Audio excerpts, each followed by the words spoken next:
दुनिया भर के बाजारों में आजकल जो भारी उथल-पुथल मची है, उसका सीधा असर निवेशकों के पोर्टफोलियो पर पड़ता है। तो आज के इस एक्सप्लेनर में इन्हीं मैक्रो इकोनॉमिक बदलावों को डिकोड करते हैं और इन उलझे हुए आंकड़ों के पीछे की असल कहानी को समझते हैं। हमारा मेन फोकस होगा निवेशकों के लिए एक एकदम सॉलिड, एक्शन लेने लायक चेकलिस्ट तैयार करना, ताकि इस ग्लोबल वोलेटिलिटी को अच्छे से नेविगेट किया जा सके। आगे बढ़ने के लिए हमारे सामने एक बहुत ही क्लियर रोड मैप है।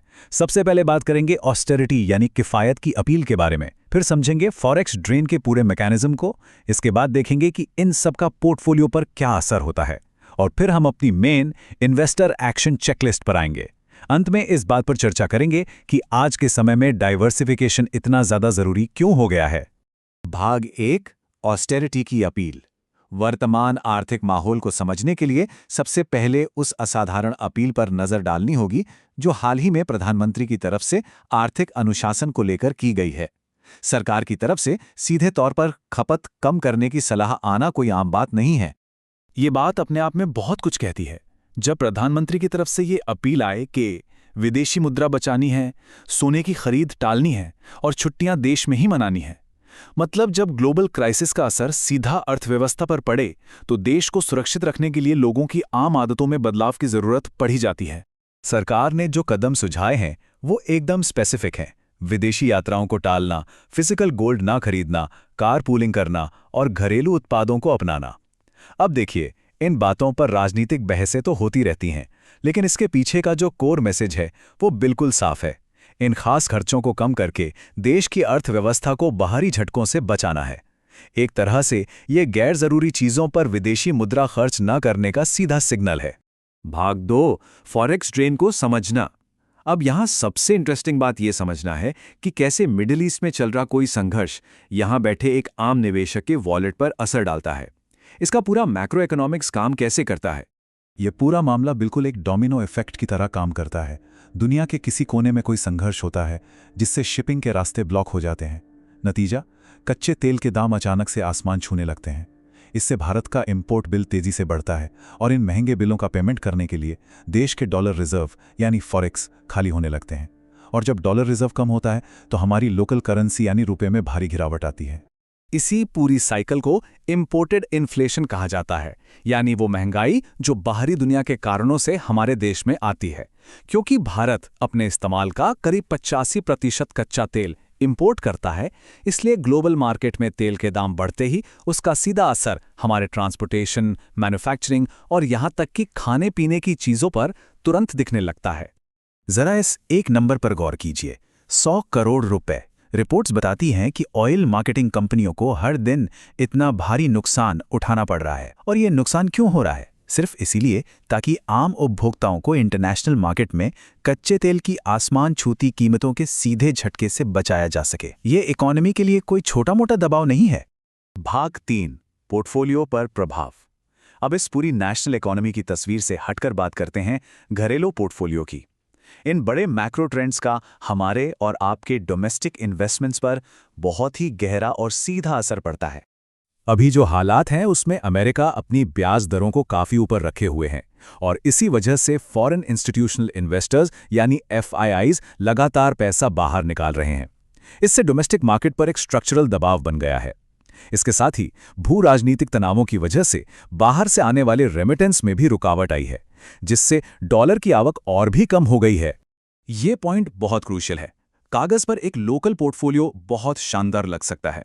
निफ्टी 50 ने पिछले 5 सालों में रुपए के हिसाब से लगभग 63 से 65% का रिटर्न दिया है। लेकिन जरा रुकिए, जब हम इस रिटर्न को करेंसी के हिसाब से एडजस्ट करते हैं तो पता चलता है कि इसी दौरान डॉलर के मुकाबले रुपया करीब 30% गिर चुका है। इसका मतलब है कि उन रिटर्न्स की जो असल परचेजिंग पावर है वो अंदर ही अंदर काफी कम हो चुकी है।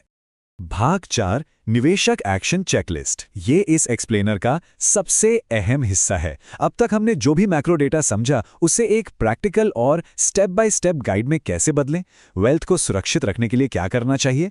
मार्केट की इस वॉलेटिलिटी में घबराकर फैसले लेने की बजाय एक बहुत ही डेलिबरेट स्ट्रैटेजी अपनानी चाहिए। पहला स्टेप, जो डोमेस्टिक एसेट्स हैं उनकी पैनिक सेलिंग बिल्कुल ना करें। दूसरा, लोकल मार्केट में और नया पैसा डालने से पहले करेंसी के थोड़ा स्टेबल होने का इंतजार करें। तीसरा, ग्लोबल मार्केट्स में ज्योग्राफिकल डाइवर्सिफिकेशन करें। और चौथा, जो एसेट्स कुछ प्रोड्यूस नहीं करते उनसे निकलकर प्रोडक्टिव एसेट्स में पैसा लगाएं। भाग 5 डाइवर्सिफिकेशन क्यों जरूरी है। चेकलिस्ट के तीसरे और चौथे स्टेप को सही से लागू करने के लिए हमें इस बात की गहराई में जाना होगा कि ज्योग्राफिकल और एसेट क्लास डाइवर्सिफिकेशन आखिर आज के समय की सबसे बड़ी जरूरत क्यों है।